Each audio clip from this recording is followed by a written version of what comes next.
I've always loved the Mexican celebration of Dia de Muertos, and after we finished making Toy Story 3, I started thinking about what I wanted to do next, and the thought occurred to me that I had never seen a story set against this rich tradition before. So I started doing a lot of research into the celebration, and the more I learned how central family is to Dia de Muertos and how it's all about this obligation to remember our loved ones and about the power of remembering them and passing their stories along to the next generation, I started to really see the potential to tell a story that had all the hallmarks of a great Pixar film, that would be entertaining, funny, visually dazzling, but ideally have kind of a really strong emotional core.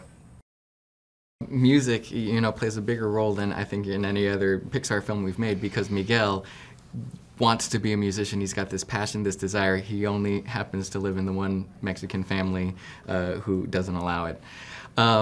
We wanted to embrace the scope and the beauty of Mexican music, the tapestry of all the different styles, and also to lean into this idea that music has the power to connect you to the people that you love.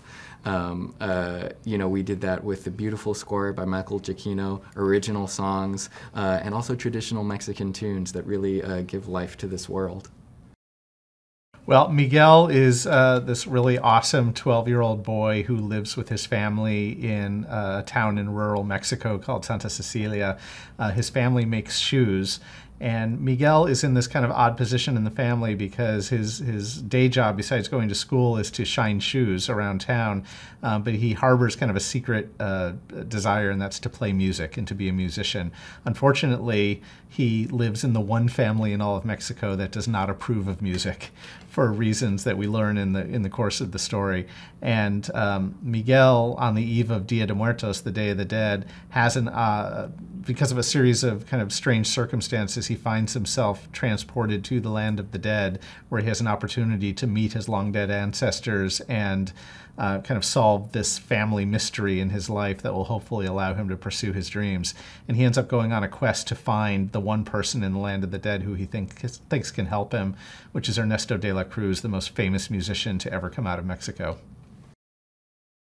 Miguel's family doesn't like music because of a generations-old grudge. The matriarch of the Rivera family, Mama Imelda, used to be married to a musician, and they were happy, and they had a family, but he one day left with his guitar and never returned, and that heartbreak turned into a ban on music so that no one could ever hurt the family in the same way again. Instead, she picked herself up by her bootstraps, she learned to make shoes, and that became the family business that they could all rally behind and hold the family together. Well, Dia de Muertos, part of the celebration is about leaving offerings for your ancestors, for your loved ones. You often leave things that they loved in life.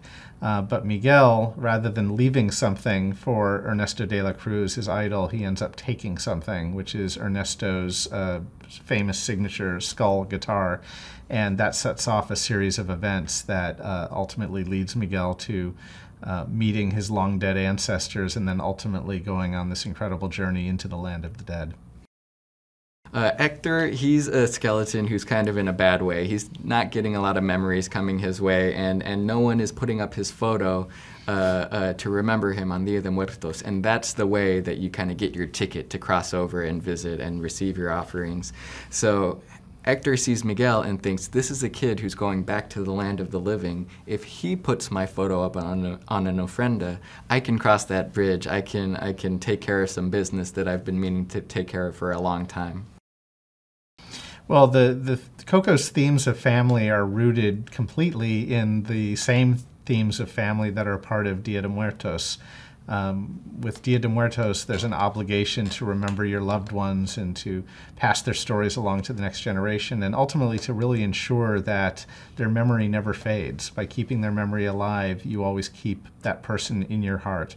And that is very much what the story of Coco is about. Miguel goes on a journey, learns a lot more about his family, learns about his place in the family, and ultimately is faced with making decisions about what's more important, the love of his family or his own desires to follow his dreams. And there's a lot of conflict between the two. This is a film about family. It's something that is inspired by this tradition of Dia de Muertos, but everyone comes from a family, and I think everyone wants to know that they can be connected to the people who came before them. And through this act of storytelling, through this act of remembrance, I think it touches a lot of people's hearts in a way that might be unexpected. We always knew this was going to be a very colorful film. Mexico is a very colorful culture, and we tried to capture as much as we could all of the vibrancy, all of the celebration that we experienced ourselves when we visited Mexico during Dia de Muertos. A lot of the film takes place in the Land of the Dead, and the Land of the Dead is a land of eternal nighttime. And so that gave us the opportunity to really embrace a lot of really vivid, saturated colors and create a fanciful Land of the Dead that, while rooted in Mexican history and Mexican architecture, is entirely different than, I think, anything that's ever been put on film before.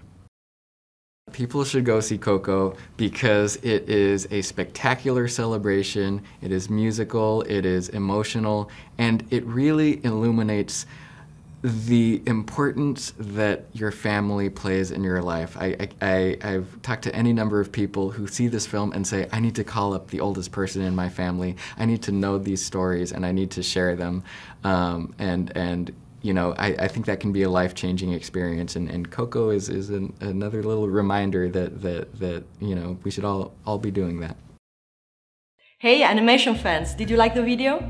Well, staying with the animation theme, I've got some interesting facts for you. Did you know that Buzz Lightyear's original name was Lunar Larry? I'm so happy they changed it. Can you imagine Buzz being called Larry? Here's another change of name for you. Tom and Jerry were originally called Jasper and Jinx. Did you also know that DreamWorks Studios stopped producing 2D animated films after Sinbad Legend of the Seven Seas? And finally, in their most productive week ever recorded, Pixar completed 3.5 minutes of animation. Okay, so if you want to watch more videos like these, hit the subscribe button and ring the notification bell so you receive the videos the moment they are online. See you next time!